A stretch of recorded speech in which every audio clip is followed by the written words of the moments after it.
Hello, and welcome back to Pointlessly Relevant. I'm Jeremy Guerin, and I'm here to talk to you today about retro gaming. How can you do it, and what games should you get? Cue awesome music!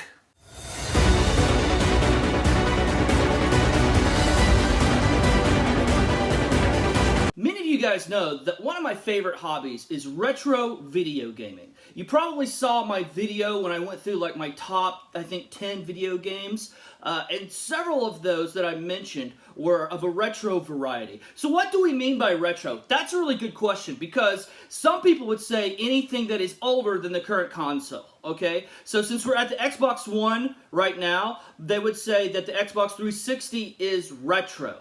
Alright, now, I don't agree with that, but at the same time, if that's where you are, it's a hobby. Make it your own, okay? For me, when I think retro, I'm thinking that the era before discs, okay? I'm thinking of cartridge era. You have a cartridge much like this right here, and you plop it into your player, alright? If it doesn't work, you take it out, and you blow on it, and you hit it a little bit, and you put it back in, and it works. We were told, never do that. But at the same time, it was something that always worked, so we kept doing that, all right? So, I think of the era of cartridge. That being said, again, if you disagree with me and you're like, dude, the PS1 was disc, what about, the Nintendo 64 and all those other things? They're really old now. They use disc. Very true, and I may very well expand my hobby into those arenas. But for right now, for the sake of this video, we're going to talk about retro gaming. It's systems that use cartridges. Now, how can you today do retro gaming? Now, some people will say, find a Super Nintendo, all right? Find a Sega Genesis, find a Nintendo, find those things. Because there's purists in this hobby. Like every hobby, there are those people who want to say that if you're not purely doing it, then you're not really doing it. Okay, if they want to take it to that extreme, totally cool, but for me, that's not what I like to do, all right? For one thing, that's way too many chords, that's way too many processes and everything to have to put together, all of that. I like emulators. An emulator is basically a game system that dumps the whole ROM from the game and emulates it, allows you to play it. All right, you can find several emulators. One of the best places for everything I'm going to mention is a place called LukiGames.com. I'll try to leave a link in the description, but if in case I don't, LukiGames.com, LUKI.com. Great website. I'll talk a little bit more why they're so awesome later on in the video. But for right now, we're going to talk about 3 of my favorite emulators and why I like them and a few reasons of why I don't. Okay, the first one.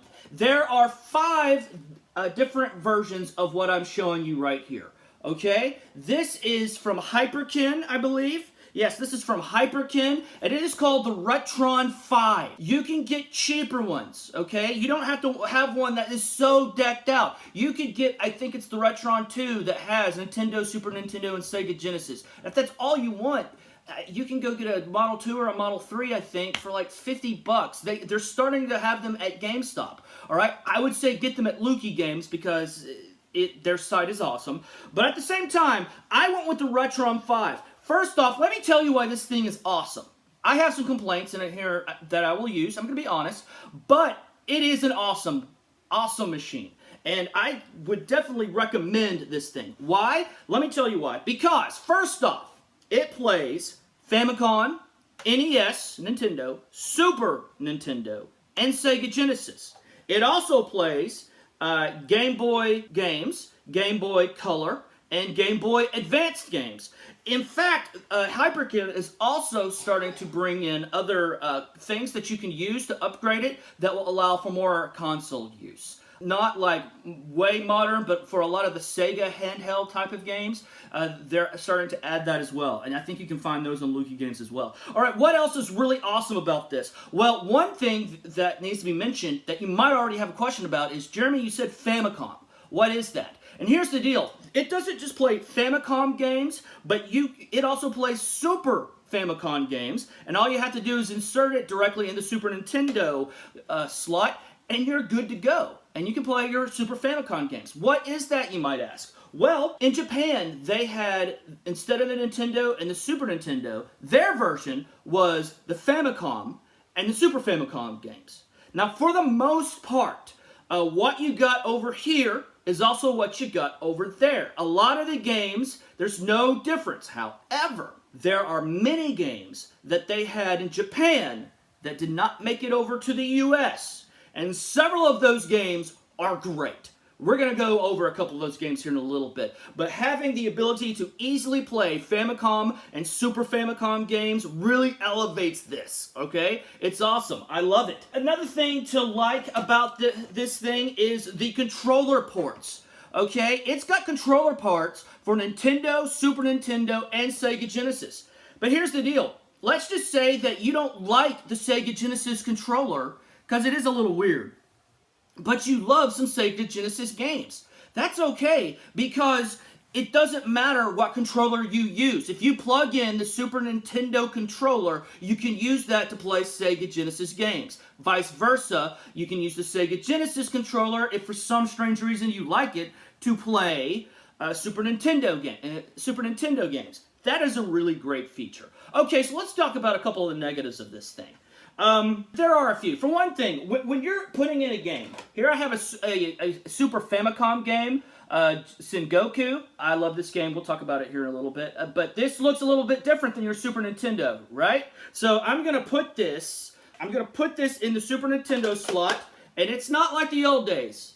It is one of those, and it makes you a little paranoid, that you gotta slam it in there, just really work this thing. And is it in? Is it in? Yes, it's in. And then to take it out, you gotta yank it out. That really makes you a little paranoid. And to tell you the truth, and I've been using this for a while, I think it is starting to wear on it a little bit.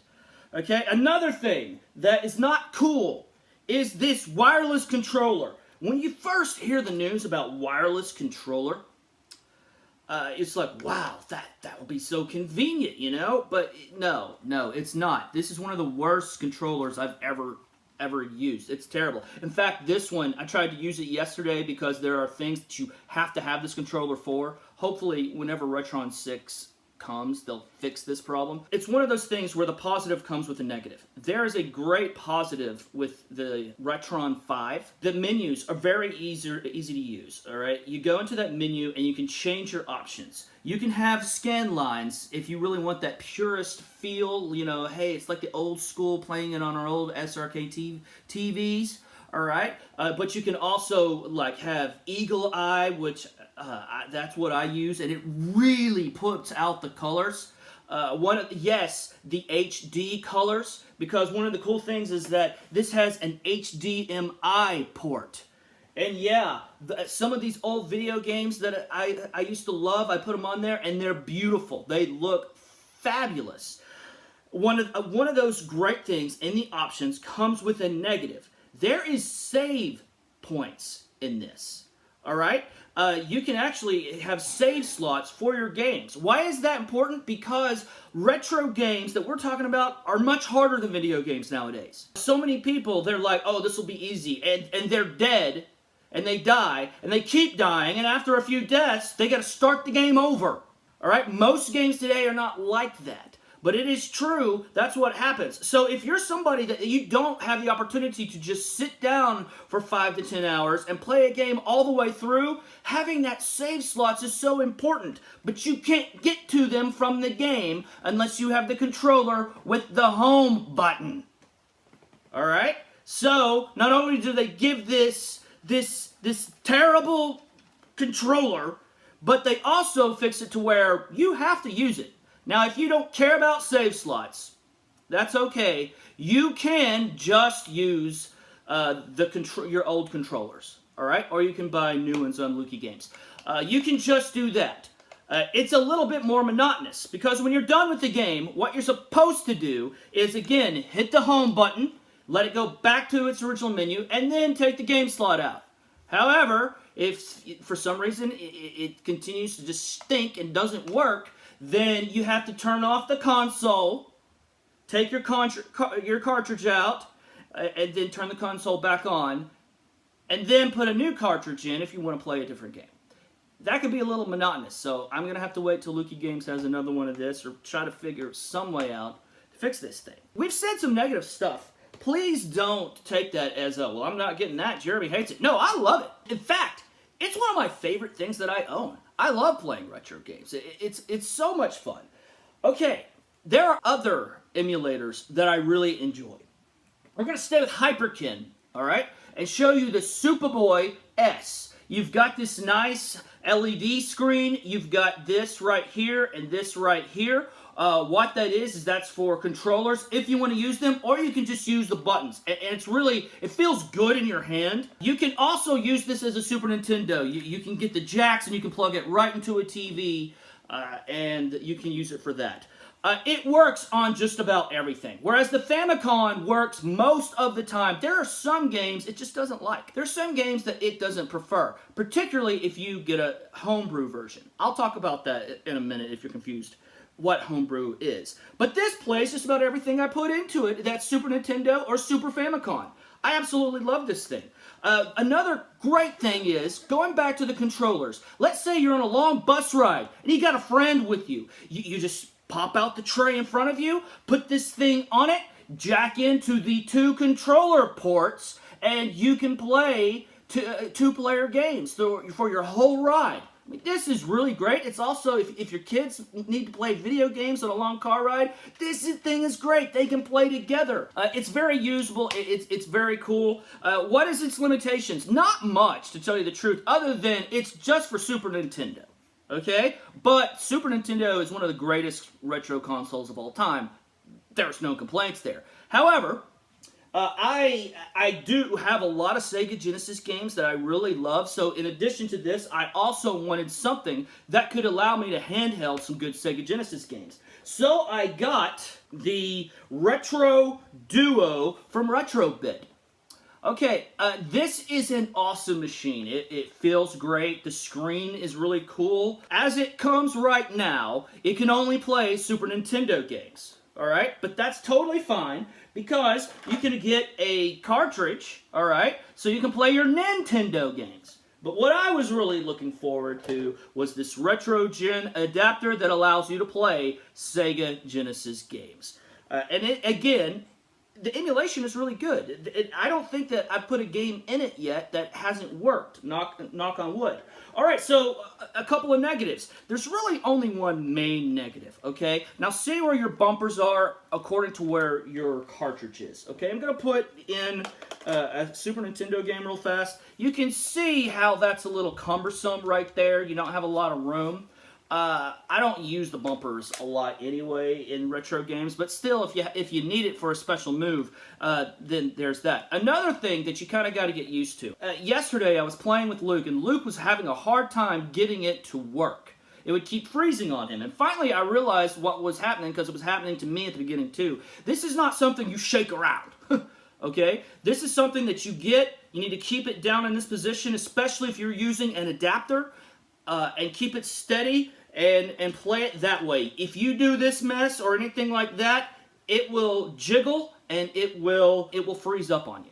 Okay? That's the one negative. Other than that, this thing is pretty stinking perfect. It's got a nice little LED screen. I mean, I love this thing. It is great. So now, let's talk about a couple of more terms and get into some video games. If I've made you say, wow, this sounds cool, well, I'm going to tell you about some video games that you need to check out. Now, most of you, well, a lot of you, might have one of those Nintendo Minis or Super Nintendo Minis, you know, the little things that have been coming out with like 30 games loaded on them. Most of the games I'm going to show you are not those games, because you already know about Super Mario Brothers. You already know Sonic the Hedgehog.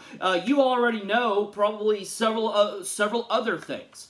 Several other game titles. I'm going to show you the ones that you might not consider. As I'm talking to you, we got a little bit of footage for some of these games so you can see them. However, I don't have a capture card. That's one of the things that I would like to get and add to bring a little bit of dynamic to this page, but I don't.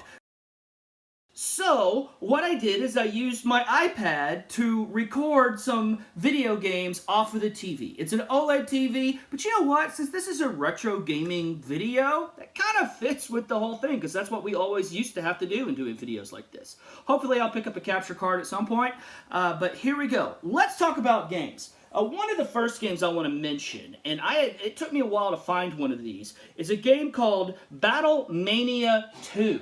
All right, Battle Mania 2. Battle Mania 2, according to a lot of people's lists, is the best Sega Genesis game ever. I mean, look at this thing. I mean, you've got this crazy shooter. You've got these outrageous characters. It's fast-paced. It's really awesome. I think it has about 5 levels. I could be wrong about that, and it could be 9 levels. I'm just thinking about something else. But as a shooter goes, I mean, look, it is incredible. These shooters are so much fun. Look, you got these upgrades. You got so many other things going on for you. You can have somebody shooting in the front, somebody shooting in the back, and there are bad guys coming from all angles. You get upgrades, cool weapons. You get this extra little shooting thing that likes to follow you around and shoot things for you. But it's still super hard. I've gotten past like 2 levels, and the end of level 2 just gets me every time.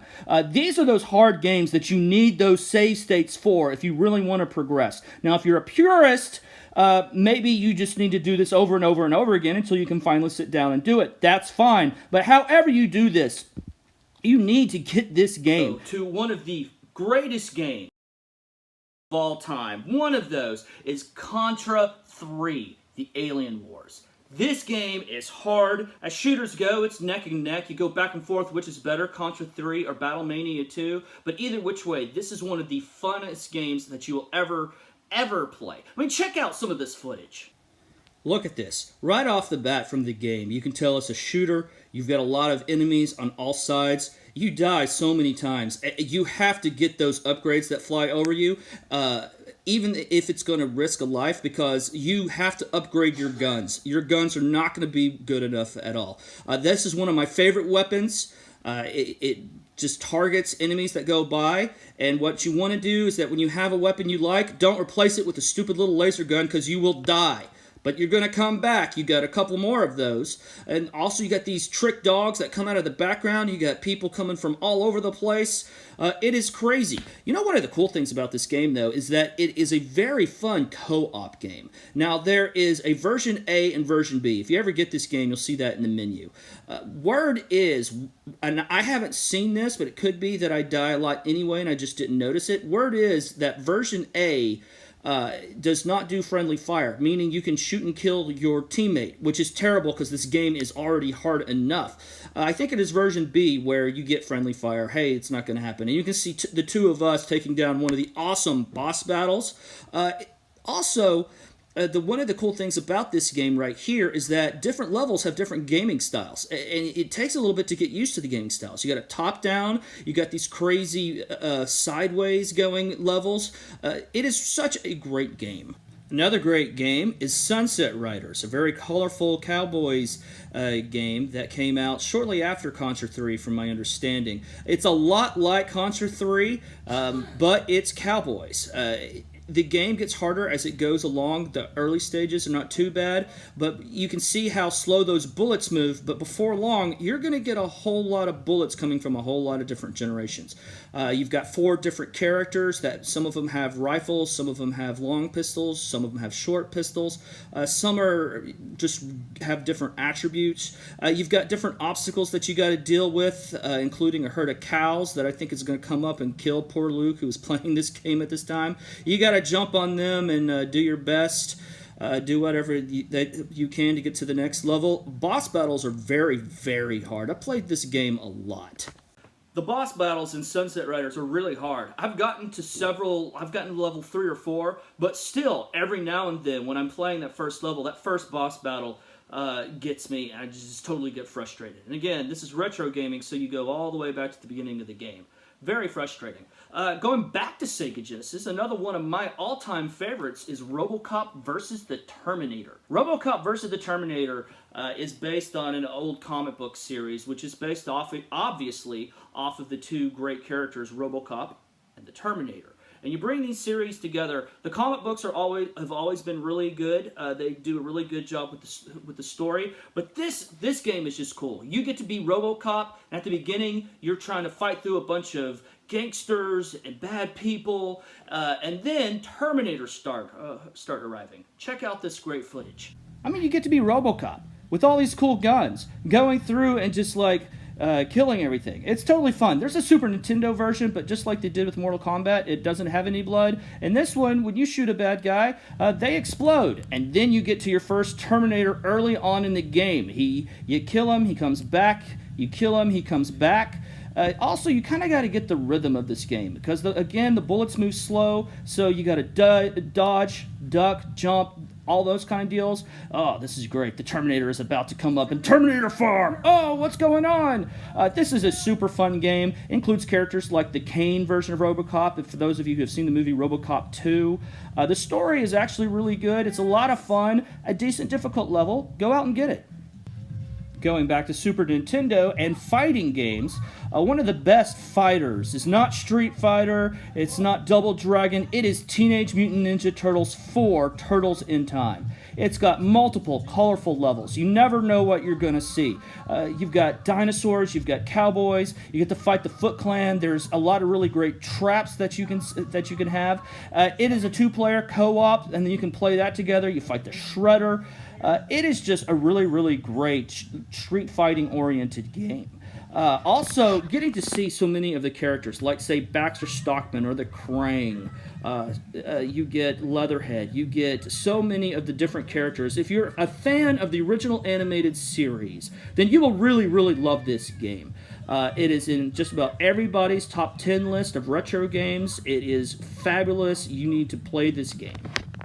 Staying with fighters and finally moving on to a Super Famicom game is another one of my favorite games, Sengoku. It's another kind of street fighting, side-scrolling action game. One of the cool things about this is the sprites look really great. They're large. It's kind of a sci-fi samurai type of deal. You can get upgrades, samurai armor, as you can see. This one is really strong. You can be in your Street Fighter, just everyday thing. There's a lot of enemies. There's time limits, a lot of upgrades, a lot of throwable weapons. It is totally fun. But one of the coolest parts of this game is one of the extra costumes is you get to be like this samurai wolf that when you jump into a character, it just tears them up like this. This game is so much fun. How do you find these type of games? Go to eBay and look up Sengoku. Going back to Super Nintendo, we have Super R-Type, another shooter. This is one of those genres where you're in some sort of ship and you got a lot of enemies shooting. Sorry about the crazy camera work, but you get all these weapons. Before long, you get dozens of enemies on all sides coming at your ship. The upgrade module that you get is really cool. It's this little thing that you can have at the forward or backwards of your ship. It is, again, one of the standout titles for Super Nintendo. The boss battles are cool. The weapon upgrades are cool. It's complicated, but still a whole lot of fun. Quick, I want to go through a couple more video games that if you're going to get into retro gaming, they're things that you should check out. If you are a horror fan, you need Splatterhouse. I've got Splatterhouse 2 and Splatterhouse 3. They're really fun. Obviously, they are kind of ripping off Jason a little bit because you get this hockey mask looking thing, you put it on, and you get big and powerful. You pick up and you start fighting monsters. It's a pretty gruesome game. It is a lot of fun. It's a nice old school horror game. Whether you get these on the Nintendo or Super Nintendo, believe it or not, the early Star Wars games are a lot of fun. You get to be multiple different characters from the Star Wars universe. The graphics are pretty good for its time. You get to have lightsabers. That is super fun. Game Boy Advance. Game Boy Advance is cool because there's a lot of movie tie-in games. Alright, so you get, or even comic book tie-in games, so you get a lot more video games that are about characters that you enjoy. Some of those games are not as good, but still, one that is Ghost Rider, which ironically, it's not that good of a movie. In fact, for Ghost Rider, it's pretty stinking bad, but the game is pretty cool. It's one of the only video games that you can play as for Ghost Rider. It is a really cool game to add to your collection, Game Boy Advance. Alright, this is a homebrew of Hagane. What is a homebrew? Alright, so what starts to happen to original cartridges, eventually they start to wear out. So what a lot of people do is that they make their own cartridge and they take the information and put it into a brand new cartridge. Some people say, well, isn't that kind of ripping people off? I don't think so. I really don't. And most people in the industry, they don't think so either because these games are not being made. The companies are no longer making these games. In fact, they have licensed other people to allow them to make games for their systems. We'll get to one of those in a second. Hagane is a super cool game. You can look it up on eBay. If you want to get an original cartridge, you're going to fork out close to $1,000. It's so rare. I got a homebrew that actually works on my Super Famicom and my other devices. Hagane is really cool. You're like this cyborg samurai, and you're flipping around. You know, you got different attacks. It's pretty hard, very colorful. Really one of the greatest games of all time. It's just it's a very rare game to find. Okay, another thing we should talk about is this.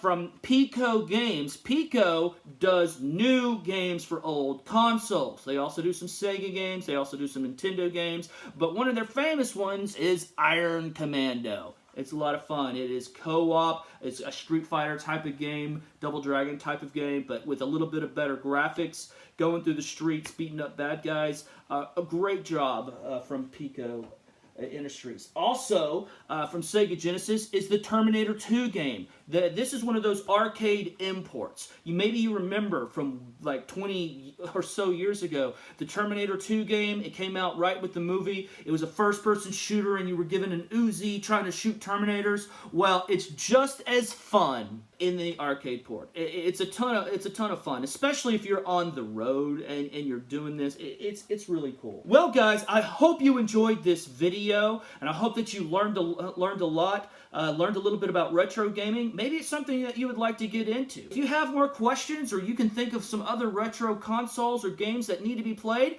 shoot us a comment. I would love to hear what you guys think about this and some of the different devices that we talked about. Have a great day and stay pointlessly relevant. Cue awesome music!